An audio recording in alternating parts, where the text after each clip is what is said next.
ያን በቃ እርቃንሽን ሆነሽ በጣም ነው የሚያሳዝነው። ቁምጣ ነበረች።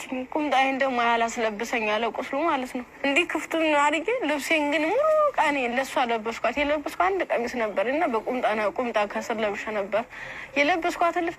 በቁምጣዬ ማሰር አልቻልኩም። አውልቄ ሁሉ ሞክሬዋለሁ። ሙሉ ደም ማለት ነው። ከዚያ በእሷ አሰርኩና እየወተትኩ ስል ገሩ ይመጣሉ በሰዓቱ ማለት ነው። ከዚያ እንዲህ እያንዘላዘሉ እንትን ብላ እንደዚህ ተሸክሙ እያንዘላዘሉ ይዘዋት ይሄዳሉ። ከዚያዋ ሲሄዱ እኔ አልሰማማ እንትን አልልም። በቃ እንደ አንቺን ስሜ አንቺን ስገላገ ተገኘ ብላኝ እኔ እንጂ ይብለኝ ደህና ልጅ እንጂ ብዬ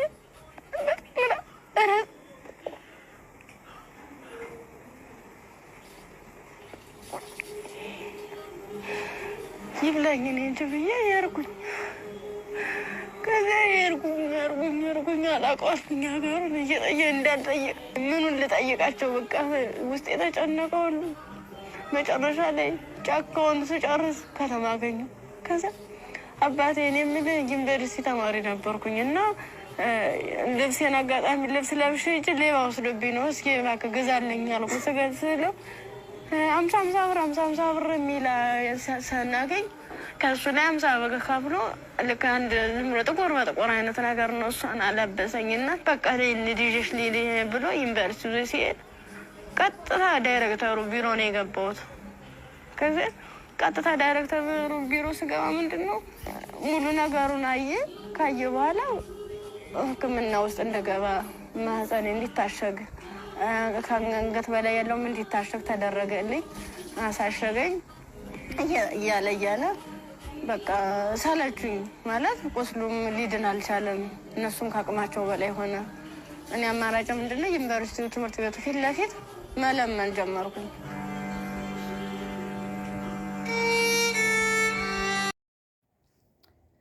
ሰላም ውድና የተከበራችሁ ለገብ ሜላችሁ ቻናል ተከታታዮች ቤተሰቦች እንደምን ዋላችሁ፣ እንደምን አመሻችሁ፣ እንደምን እስከዚህ ሰዓት ቆያችሁ። በያላችሁበት የዓለም ዳርቻ ሰላማችሁ ብዙ ትርፍርፍ ይበል እያልኩኝ እህታችሁ ሜላት ነኝ መጥቻለሁ ማለት ነው። እንግዲህ ይሄን አሰቃቂ ድምጽ የሰማችሁ ሁላችንም በዚህ ቪዲዮ ወይም በዚህ ችሊ ታሪክ ልባችን ያልተሰበረ የለም። እግዚአብሔር እነዚህ ጋር ዘር፣ ሃይማኖት፣ ብሔር የሚለየው አይደለም እና ሰው የሆነ በሙሉ እውነት በየዚችን የእህታችን የኔ ብርቱካንን ታሪክ ሰምቶ ያላለቀሰ ያላደማ ህዝብ አለ ብዬ አላስብም። ከዛሬ 3 ዓመት በፊት እንደዚህ ተማሪዎች ታገቱ ብለን ስንጮህ ነበር። ሰሚ ያጣ ጩኸት ሁኖብን ምንም መፍትሄ ሳናገኝ የገቡበት ሳይታወቅ ጅቢ ብላቸው አሞራይ ብላቸው ሳይታወቅ እናት መለኩሴ እናት አይኗ እስከሚፈስ እያለቀሰች አባት ስንት ደም እንባ እያለቀሱ እህቶቻችን እንዲሁም ወንድሞቻችን የደረሱበት ሳይታወቅ በዛው ጠፍተው ቀርተዋል ማለት ነው። እንግዲህ ካነሱ አንዷ እህታችን ብርቱካን ደግሞ እግዚአብሔር ለታሪክ ሲያተርፋት ነው። እግዚአብሔር ለታሪክ ሲያተርፋት ነው እንጂ ሁሉ ነገር ይህ ሁሉ በሰው ልጅ ላይ በሴት ልጅ ላይ የወጣበት ማህፀን በወጣበት በእናቱ ላይ ይህን ያክል ግፍ ሲፈጽም ምን አይነት አውሬ ነው? አውሬ ጨክኖ ይህንን አያደርግም። እግዚአብሔርን ነው የምላችሁ። አውሬ ጨክኖ ይህንን አያደርግም። እውነት የሰው ፍጡር ነው? እውነት ሰው ፈጥሮታል? የሰው ፍጡር ነው ይህንን የሚያደርጉ? እሺ መድፈሩን ሲድፈሩ እሺ ይድፈሩ። ሌላ ነገር ማድረጉ ምን አመጣው? እሺ ያን ያክል መሰቃየቱ፣ የእሷን ነፍስ ማሰቃየቱ እንደዛ አድርገው በሳንጃ ጨቅጭቀው ማህፀንን እንደዛ አድርገው ሌላ ልጅ እንዳያመጣ ወይም ሌላ ነገር ሌላ ዘር እንዳይተካ ማበላሸት፣ ልጅ ማበላሸት፣ በህይወቷ ስቃይ እንዲበዛባት ማድረግ ይሄን ያክል ተገቢ ነው? ምን ባደረጉ ነው? እነዚህ ተማሪ ናቸው። ምን ባጠፉ ምን በበደሉ ነው? ተምረን ነገ ጧት አገራችንን እንለውጣለን፣ ተምረን ነገ ጧት ለሀገራችን እንደርሳለን ብለው የተመደሙበት ትምህርት ቤት ሄደው ለመማር ሄዱ እንጂ እነዚህ ልጆች ፖለቲካ ሊሰሩ ጦርነት ሊከፍቱ የሆነ ማለት ሽብር የሆነ ነገር ሊያደርጉ አይደለም እኮ የሄዱት፣ ሊማሩ እኮ ነው የሄዱት። እነዚህ ልጆች ምን ባጠፉ ይሄን ያክል ስቃይ እየደረሰባቸው ይሄን ያክል ግፍና መከራ የደረሰባቸው ምን ቢያጠፉ ነው? ምን ቢበድሉ ነው? ወገኖቼ ሰሚ ያጣ ጩኸት ከዛሬ ስንት ዓመት በፊት አንስተን እንጮሃለን። እንጮሃለን። እነዚህ ልጆች የተገቡ እስከ ብዙ ጊዜ ብዙዎቻችን እነዚህ ልጆች የተገቡ ባካችሁ ዝም አንበል፣ ባካችሁ ያሉበት አልተገኘም፣ እዚህ ቦታ ተገኝተዋል፣ መንግስት እንደዚህ ብሏል፣ አስረክባችኋል፣ በዚህ ቀን አስረክባለሁ ብሏል፣ ቃል ገብቷል፣ እንደዚህ በዚህ ጊዜ አመጣላችኋለሁ ብሏል፣ እንዲህ ብሏል። በቃ በዛም በዚህም ተወራ፣ ሽፉን ብሎ ቀረ። ዛሬ ደግሞ እህታችን ለታሪክ ተርፋ ወጥታ ታሪኳን ስትናገር እግዚአብሔር አትርፏት። እግዚአብሔር ሲያተርፋት ደግሞ የእሷ ስቃይ መከራ ሳያንስ የእሷ ግልት ሳያንስ አንዳንዴ እግዚአብሔርን ነው የምላችሁ። እንደው ለምንድን ነው ግን ፈተናችን የሚበዛው? እንደው ንጹህ ሰው ስትሆኑ በጣም ፈተናችሁ ይበዛል። ለምን እንደሆነ አላውቅም። ይህን ያክል ፈተና በዝቶባት ከዛ በኋላ ደግሞ እግዚአብሔር የሰጣት አላውቅም። ታውቃላችሁ፣ የእሷ ስቃይ የእሷ መከራ ደግሞ ጤነኛ ልጅ አልሰጣትም። ያንንም እንግዲህ በዛ ስቃይና መከራ ውስጥ ሆና ታውቃላችሁ የራሷ ስቃይ ሳያንሳት ሌላ ደግሞ ፈልጋችሁ ጠግባችሁ ዘላችሁ በስካር መንፈስ በተለያየ መንፈስ አይደለም ይችል ቢሆን ልጅ ያመጣችሁ ሳትወድ በግዴታ አሰቃይተዋት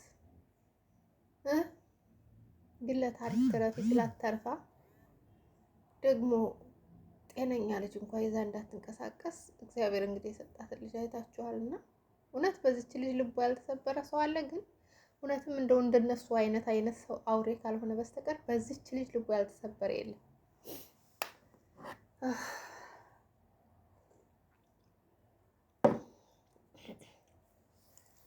እና እኔ ማለት ኢሞሽን ትሆናላችሁ ስታወሩ ታውቃላችሁ።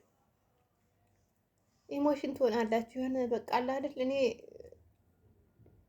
ቪዲዮውን አውርደውታል፣ አዎ አጥፍተውታል ቪዲዮውን። ምክንያቱም በኢቢኤስ አትፍረዱ። ደግሞ ብዙዎቻችሁ አንዳንዴ ለተቀማጭ አፉ ምላጭ ይባላል፣ የተቀማጭ አፉ ምላጭ ይባላል። እውነቴን ነው የምላችሁ። በሆነ ሰው ላይ የሆነ ነገር ሲያደርግ መፍረዱ፣ ይችን ልጅ እኮ እንድትረዳ ህዝብ እንዲያያት ችግሯን ህዝብ እንዲሰማላት ኢቢኤስ እኮ አንጥቷታል፣ ወደኛ አንጥቷታል። ኢቢኤስ ባያመጣት ይች ልጅ እየተሰቃየች ትኖራለች። አሁንም ስልኳ እንደማይሰራ ነው እየተነገረ ያለው ማለት ነው። የዚች እህታችን ስልክ እንግዲህ ሁሉም በያፉ ስለሚያወራ ያለው ነገር ስላልታወቀ ነው እንጂ ስልኳ እንደማይሰራ ነው የተነገረው። ኢቢኤስም እንደተከሰሰ ነው እየተነገረ ያለው ማለት ነው። ምክንያቱም ለምን ወጣ ነው። ግን ለምንድን ነው ሲሆን ስቃዋ ገብቷቸው እነዛን አረመኔዎች ያሉበት ቦታ ድጋሚ እንዲህ አይነት ስህተት እንዳይፈጽሙ ያሉበት ቦታ አሳደው እዛ ምድር ላይ ማጥፋት ነበረባቸው። ያለዛ እንዴት እውነትም ሆን ብለው ነው ይሄን ነገር ያደረጉት? ይሄ ነገር እኮ ወደ ሌላ ነገር ይሄዳል። ታው ነገ ጧት ሌላ ቀን ነው። እንደመሻ አይቀርም፣ በእውነት ከሆነ ማለት ነው። እንደመሻ አይቀርም፣ ነገ ጧት ሌላ ቀን ነው። እውነት እንዴ ይችልሽ የሚያዳምጣት ችግሯን የሚላት ሰው አግኝታ መጥታ ከዛ ሁሉ ነገር ተርፋ ዛሬ በእሷ አንደበት እሷ እንደዛ ቃላትን ስታወጣት እኛ እንኳን ለመስማት እየዘገነነን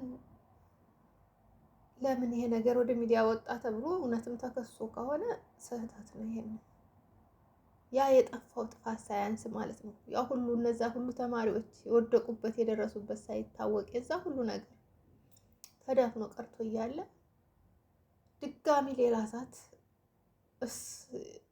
ምክንያቱም ለምን እንዳወረደው ኢቢኤሱን ብሎ ራሱ እኮ እንዴ እናንተ በሰው ላይ ስትፈርዱ አንዳንዴ ሄደን ሰብስክራይብ እናንሳ፣ ሄደን እንደዚህ እናርግ። ኢቢኤስ እኮ ሁን ብሎ አይደለም ያጠፋው ቪዲዮ በራሱ እንዳይታይ ፈልጎ አይደለም። ይችል ለምን ወደ ሚዲያ መጣው? ምክንያቱም የሚመጣውን መዘዝ ያው መጀመሪያ ህዝቡ ይችልሽ እንግዲህ ከዛ ሁሉ ነገር ተርፋ ችግሯን ተረድቶ እንደማንኛውም ለምንድን ነው እኛ ግን እንደው እውነት በእኛ በተለይ የሚጠናው ለምንድን ነው? እንደማንኛውም ብዙ ታሪካቸውን ይችልሽ የእሷ የደረሰው በማንም ደርሶ አያውቅም። በማንም በሁሉም ላይ ይደፈራሉ፣ ይወልዳሉ። ይሆን ነው አንትያ ዛሬ ባለሀብት ሆነዋል። ምክንያቱም ተደፈርን በ14 ዓመታችን በ13 ዓመታችን ብለው ስለመጡ ኢቢኤስ ላይ ስለቀረቡ ነው። ህዝቡ ተረድቷቸው ስንቶቹ ህይወታቸውን እየለወጡ እንደ ኢቢኤስ ላይ እየቀረቡ እና የዚች ልጅ ታሪክ ታይቶ ተሰምቶ የማይታወቅ ተረባርበው ለ5 ለ6 ለ7 ለ10 ተፈራርቀው ደፍረው ከዛ በኋላ ደግሞ የሴት ልጅ ማህፀን በሳንጃ ጨቅጭቀው ከጥቅም ውጭ አድርገው የጣሏትና ይቻ አሁን ሌሎች በፍላጎታቸው ፈልገው ተጠግተው የተደፈሩት እኮ አይመጡ። ይቺ ልጅህ ብለን ማዳመጥ ሲገባን አዙራችሁ ወደ ሌላ ነገር ወሰዳችሁት። ህዝቡም ሆይ ብሎ ሌላ ነገር እንዲቀጣጠል አደረገ። ያም እስከዛሬ ብለነው አልቋል እኮ። ምን አለ ብለን ድምጿን እንኳን እንደዚህ ስትናገር የምታሳሳ እውነት አንጀት ነው የምትበላው። በእውነት ከሆነ ማለት ነው። እውነት ግን እኔ እንጃ አላቅም።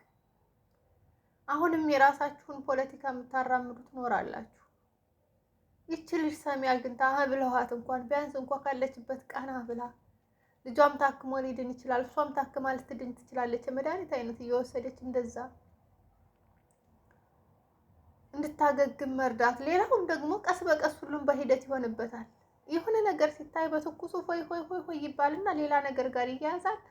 ያ አካል እንኳን ወደ ሚዲያ ያመጣው አካል እንኳን ተሳቆ ቪዲዮ እስከ ማጥፋት ድረስ ይደርሳል። ስለዚህ ቪዲዮ የጠፋበት ምክንያት ህዝቡ ወደ ሌላ ነገር ወሰደው።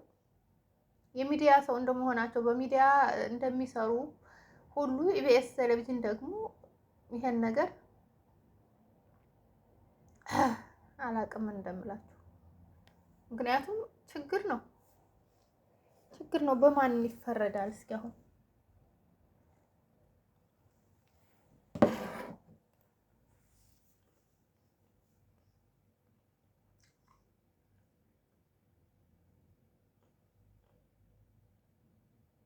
በእውነት ከሆነ አስቸጋሪ ነው። በጣም አስቸጋሪ ነው። እውነት አስቸጋሪ ነው። እኔ ሳስበው ማለት ነው በቃ በዛ ቦታ ሆነን ስናየው እንጂ በዛው በእሳቱ ላይ ሆነን ስናየው እንጂ በሰው ስንፈርድ መፍረድ ቀላል ነው።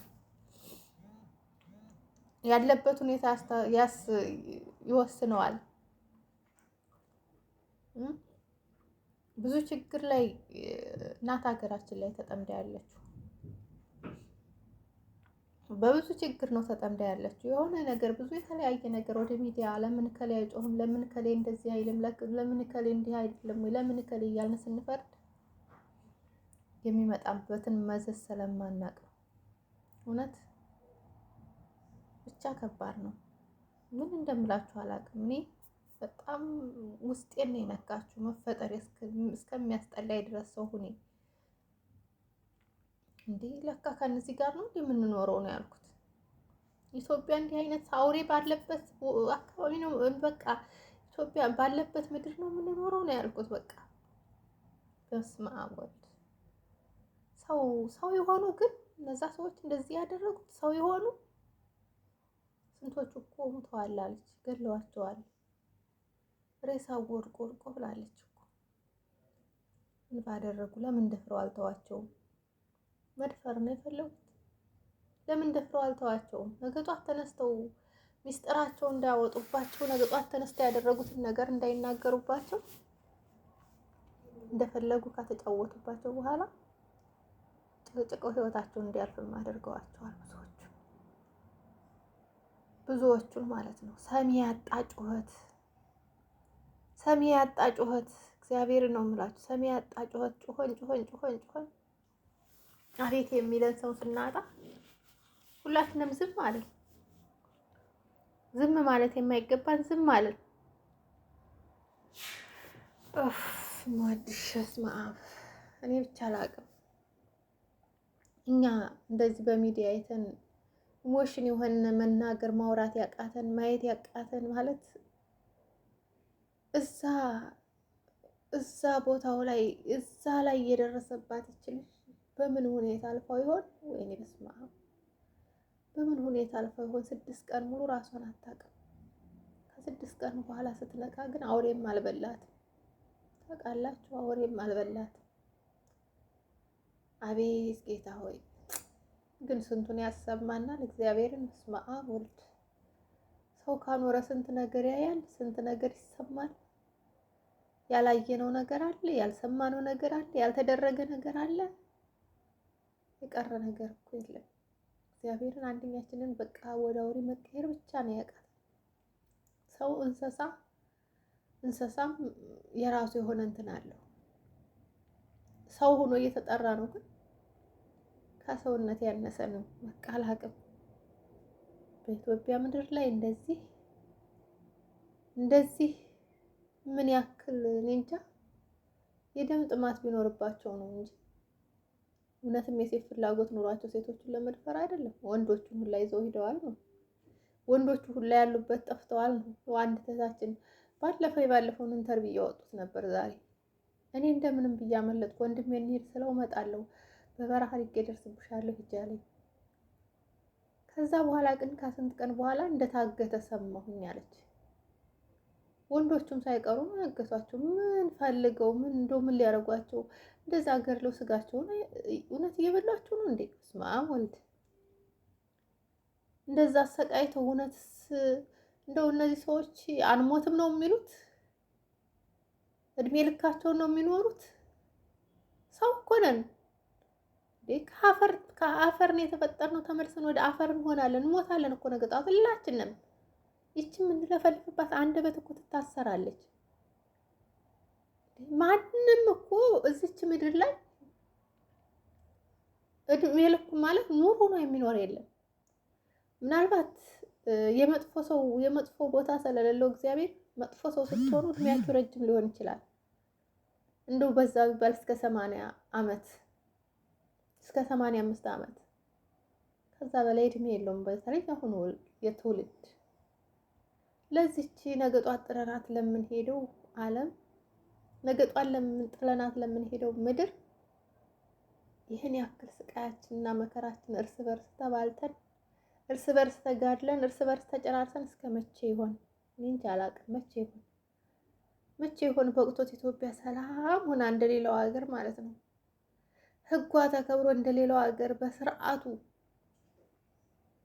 የገደለ ይገደል፣ የደፈረ የየራሱን ሕግ አግኝቶ ሀገራችንም እውነት በሰላም የምንኖርባት እንደሌላው ሀገር ከስራ ውጪ ሌላ ምቀኝነት እንደዚህ ከሌን እናጥፋው ከሌን ዘር ሃይማኖት የማይለያት ሀገር የምትሆነው ሀገራችን ግን መቼ ይሆን? እኔ እሷ ነው የሚናፍቀኝ። እውነቴን ነው የምላችሁ፣ እሱ ብቻ ነው የሚናፍቀኝ። መቼ ይሆን? ወይኔ በመድኃኒዓለም ግን እኔ እንጃ አላውቅም፣ ምን እንደምላችሁ አላውቅም። እግዚአብሔር አምላክ ፈጣሪ ድረስልሽ እህቴ፣ ባለሽበት አሁንም ይጠብቅሽ። እስከዛሬም አድርሶሻል ከዚህ፣ አሁንም ደግሞ ለወደፊትም እውነት አንቺ ብዙ የምታሳዩ ብዙ የምታስተምሪው ነገር ኑሮሽ ነው የተረፍሽው የወጣሽው ከዛ ሁሉ ስቃይ። ብዙ ነገር የምታዩ ነገር ስላለሽ ነው። እግዚአብሔር ለተአምር ነው ያተረፈሽ። 6 ቀን ሙሉ ራሽን ሳታውቂ በረሃ ላይ ተጥለሽ ተርፈሽ ራሱ መተሽ ይሄንን ስቃይሽ ለህዝብ ማካፈልሽ ለአንቺ ትልቅ ነገር ነው። እውነቴን ነው የምላችሁ። እግዚአብሔር ለበጎ ነው ሁሉን ነገር። ፈተናም ቢበዛም ስቃያም ቢበዛም ግን ካሁን በኋላ የማታሽን አሳምሮ እግዚአብሔር ቀና አድርጎሽ እንባሽን አብሰሽ ደግሞ አንቺ ለሌሎቹ የምትደርሺ ስቃዩን መከራውን አይተሽዋልና በዛ ቦታ ላይ ላሉት የምትደርሺ ያድርግሽ ፈጣሪ ነው የምለው። እግዚአብሔር ይጠብቅሽ ባለሽበት። በእውነት ከሆነ ነው እግዚአብሔር ያተረፈሽ አምላክ እሱ ይጠብቅሽ። አሁንም ስልኳ አይሰራም። ያው ብዙ ነው ሰው የሚያወራው፣ የእጅ ስልኳ እንደማይሰራ እየተነገረ ነው ያለው። እንግዲህ አላቅም ምን እንደምላችሁ እና ስለተከታተላችሁኝ ከልብ አመሰግናለሁ። መልካም ምሽት።